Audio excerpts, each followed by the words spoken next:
Guys, nandito tayo ngayon sa Wright Park, tapat ng mansion. Yun yung Ina Mansion. No? May papakita ako sa inyo. Tignan nyo yung CR dito, ha?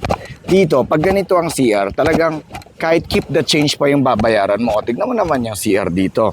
No? Di ba? May mga CR na naniningil pero hindi mo alam kung saan napupunta yung pera. Pero eto, yung CR dito, ang ganda.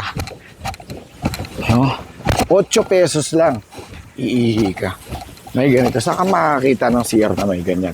Yung mga ibang CR-CRan, ang mahal ng benta. Ang mahal ng singil. Tingnan nyo naman to. Diba?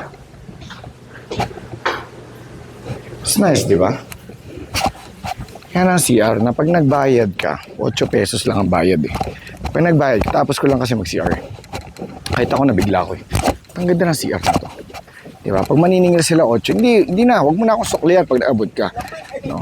Yung mga iba, naniningil 5 piso, 10 piso. Pero pag nakita mo, hindi mo alam kung saan napupunta yung pera. But anyway, I just shared it. Magla-live tayo ulit. No? We're here in Wright Park.